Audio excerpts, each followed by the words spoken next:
Hey YouTube, this is Trains and Destinations, and in today's video we're going to be doing a phone unboxing. And so today I'm going to show off this phone, which a lot of people have unboxed this already, but I figured I'll add in to this as well. So this here is a Google Pixel 4a. I just picked it up on sale from Best Buy for $300. Rather, it's $300 if you get this activated on a carrier, although should beware if you do go this route, you will get charged a $35 activation fee depending on your carrier. So it's not that great of a deal, but at least for me, I got $50 off from the phone because I got it activated on a carrier. The phone is still unlocked, so I can still use this on any carrier I want. So anyway, I just thought that was a good deal. So I got this phone for $300. Normally it's $350, and honestly, for the specs, this phone is definitely worth $350. As when I get into the specs, you'll see why. But just for a quick comparison, this here is the box for my Google Pixel 3a, which I only got this phone a few months ago. I got this on sale for $280 straight from Google, and I'm really liking the phone. I really like the Google Pixel 3a, but when this 4a came out, I'm just like, man, I have to have it. The specs on this thing are good. I love the size. I love the design. With the 3A has a great camera, great battery life, a good design, and the 4A just improves on it. So compared to the 3A with the 4A, you're getting a better processor, 2 more gigs of RAM, and your storage is increased from 64 gigs to 128 gigs. So obviously a very big difference there. So going over the box design, it is pretty simple, as you can see. I'm not going to show the bottom here because it has all of the IMEI info and stuff like that. But on the back, it does say Team Pixel. And the 3A box is pretty similar, although you have a picture of the phone on the back. And, like I said, what's incredible about the 4A is that the 4A actually, it has better specs, than the 3A, and it's cheaper. Remember, when the 3A came out a year ago, the 3A cost $400 for the base version, and I believe $479. Yeah, $479 for the XL, and then $400 for the base model. Which back then, a year ago, that wasn't a bad deal. But the fact that this is $350, so this is $50 cheaper than the 3A, and it has better specs, it just makes this such an incredible value for the money. Really an incredible value.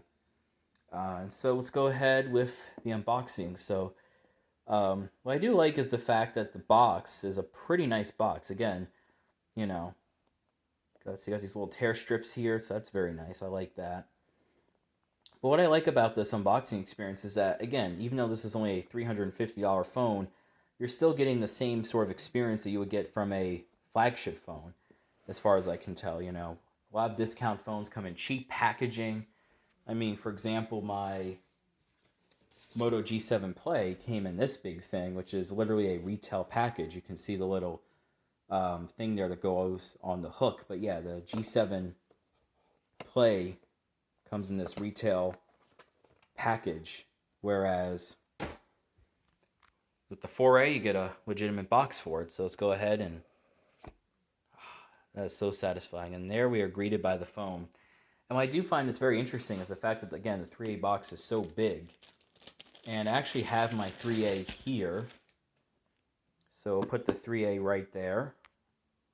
And as you can see, now the 3A, I do have a case on it, so I'll throw the 4A into a case in a sec. But you can see clearly the differences. So let's go ahead and take out the phone first. So we'll put that there. So you lift up the flap, you got your booklets here from Google, as well as your SIM tool. And then here you have your charger. This is an 18-watt fast charger. Same charger as last year, but it's a nice charger. You get a decently long USB Type-C cable, as well as a USB-A to USB-C adapter. So basically, that's all you get in the box, but it's a very simple, very clean unboxing experience. Okay, so let's go ahead and put down right there the 3A, and here is the 4A. So, man, I love the back of this thing. Like, this has a smooth plastic feel, but it feels so nice. It feels so nice, the sort of smooth plastic. You got your camera module there, and despite how big the module is only one camera rather. So you just have the flash in the camera, which is fine. This has a 12.2 megapixel camera. It's basically the same camera that dates back all the way to the Pixel 2, and the 3A has essentially the same camera. So it's obviously a different looking housing, but it is the same exact camera. And I'll take my 3A out of the case just to show the difference. I didn't get the 3A in black, I got the 3A in white. And to be fair, that is a downside with the 4A. So the 4A only comes in this black color, whereas with the 3A, you could get your 3A in either white, just purple, or black. And as you can see, the 3A taking cues from the Pixel 3, obviously, you have a sort of glossy white up here and then this sort of more matte white finish here.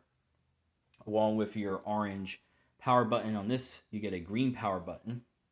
So yeah, you can see right here the sort of size differences.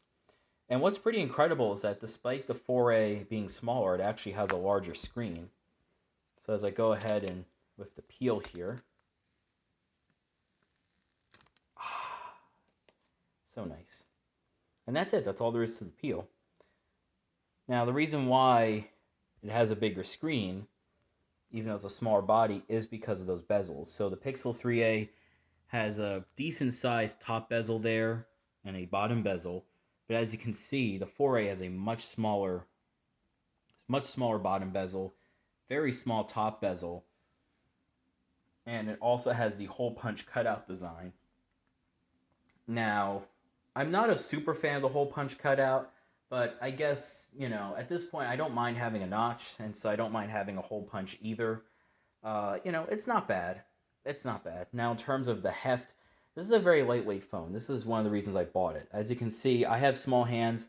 This phone fits in my hand perfectly. I like using my phone with one hand, so this is just really convenient. It's nice, very easy to grip. Just like the 3A, you have your headphone jack at the top, volume and power button on the side, and at the bottom you do have a speaker and your USB-C port. There is no wireless charging or water resistance, but to me those aren't really big. That's not a big deal. It really isn't.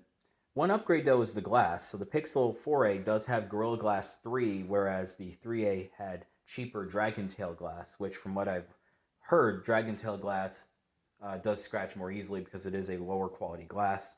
Now, of course, Gorilla Glass 3 is a pretty old version of Gorilla Glass, but I mean, they're all the same. They're all going to scratch evenly, so I really don't worry about that. And you know, the thing is that I was basically cross-shopping this phone with the Moto G stylus because at least at the time of this recording, the G stylus is on sale from anywhere from just $200 to $240. And to be fair, the G stylus has a bigger battery than the 4A, has a larger 6.4-inch display. But in terms of performance, though, this phone is just so much better than the Moto G and better than the 3A. So, for example, the 3A has a Snapdragon 670.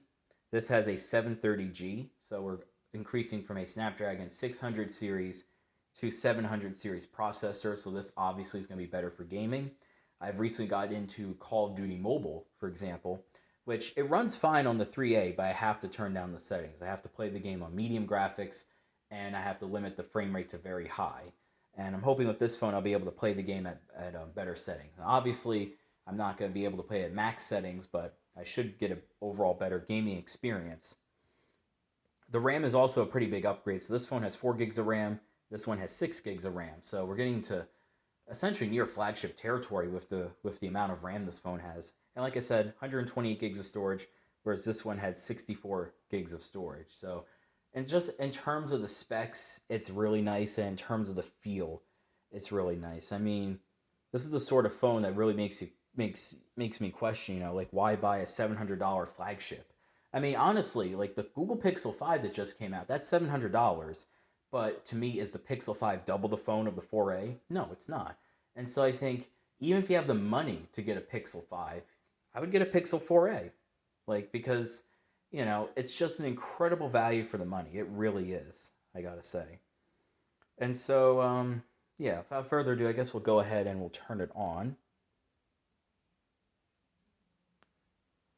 And there we go. So you're greeted for our 5.8-inch OLED display. I guess around, Turn this on too. Yeah, as you can see, this has a white screen. I have this on night mode, so it's going to look a little different. But as you can see, it's almost an all-screen phone. Yeah, you do have some bezels, but it really isn't that bad. And so yeah, the 3A does start up quicker, but that's because, of course, the phone is already set up, obviously. And so, like I said, though, this is a pretty bright screen, I gotta say. And there's no issues around the hole punch.